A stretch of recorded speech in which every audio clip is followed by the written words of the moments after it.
ये रविशंकर जी उछल के खुद से ही बयान क्यों दे रहे हैं? किसी ने रोका क्या? वो हमारे देश के गृह मंत्री हैं, वो कहीं भी जा सकते हैं, स्वतंत्र हैं।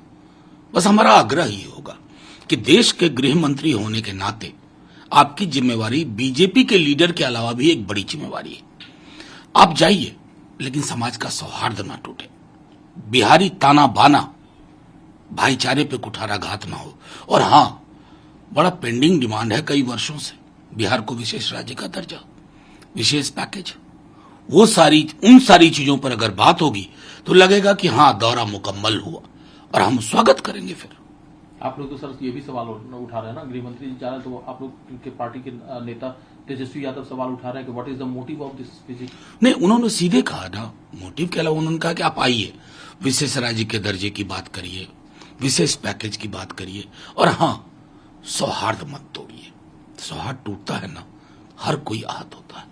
तो सर अभी तो दौरा शुरू भी नहीं हुआ, उससे पहले अगर इस तरह के बयान नहीं है ना, ये उनसे उम्मीद है कि सौहार्द नहीं तोड़ेंगे, विशेष राज्य के पैकेज की घोषणा करेंगे प्रधानमंत्री जी से संवाद करके। ये हमारी उम्मीद है, बिहार की उम्मीद है, उस पर उनको खड़ा उतरना चाहिए। और कोई राजनीतिक पहलू देखते हैं सर, क्योंकि जब से गठबंधन टूटा है तो भारतीय जनता पार्टी एक नए रास्ते की तलाश में है, तो कुछ राजनीतिक पहलू देखिए, रास्ता तो वहां बनेगा ना जहां जमीन हो। भाजपा की तो जमीन नहीं वहां, तो पहले तो जमीर की राजनीति करें, फिर जमीन तलाशें, तो कुछ हो सकता। सर कल जिस तरह से 15 राज्यों में पीएफआई के अलग अलग ठिकानों पर छापेमारी की गई, 106 लोगों को लगभग अरेस्ट किया गया है, बहुत सारी संपत्तियां जो है उनको भी जब्त किया गया है, क्या कहना है? मैं सिर्फ ये कहता हूं, कल अरेस्ट हुआ, छापे पड़े, अरेस्ट हुए, हेडलाइन बनी, ये हेडलाइन तक ही बात ना रह जाए। हम मुकम्मल दिखना चाहते हैं, वो नहीं होता है।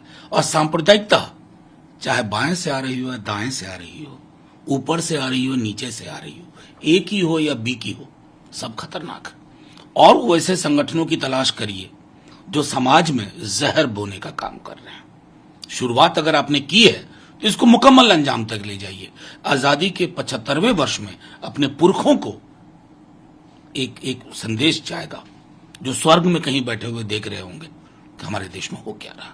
लेकिन पीएफआई जैसा संगठन, कल उसका कार्रवाई होती है, आज केरल में वही संगठन हड़ताल कर देता है, बहुत सारी सरकारी संपत्तियों को नुकसान पहुंचाया गया है वहां पर। कानून है ना, कानून काम करेगा। मैं सिर्फ इतना कहना चाहता हूं कि कई बार 6-8 महीने पहले, 2 साल पहले हम देखते हैं अचानक एक खबर बनती है, हेडलाइन मैनेजमेंट, खूब चर्चा चली, 2 दिन टीवी पे डिबेट हुई, तीसरे दिन गायब, nobody knows where it disappeared.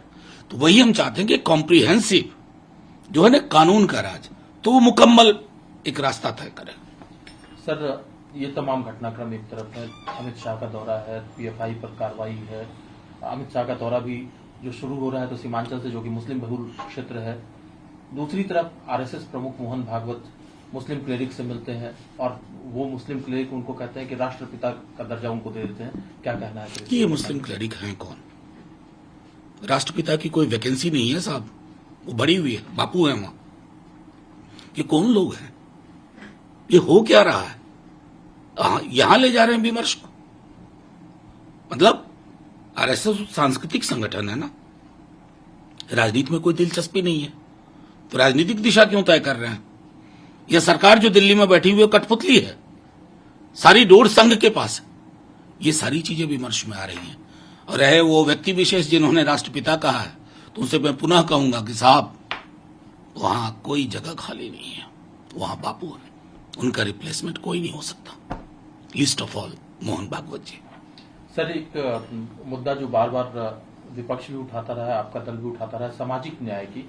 Maharashtra में राज्य सरकार की तरफ से एक पहल की गई है, Tata institute of social sciences की तरफ से सर्वे कराया जा रहा है, जिसमें कि जो राज्य में मुस्लिम तबका रह रहा है उसकी स्थिति जानने को, ताकि उनके लिए वेलफेयर स्कीम को और अच्छे से शुरू किया जा सके। बिल्कुल, मुझे बस इतना कहना है कि आपने ये कोशिश की, आपका स्वागत है, लेकिन रघुनाथ मिश्रा कमीशन को लेकर इतना विरोध क्यों था?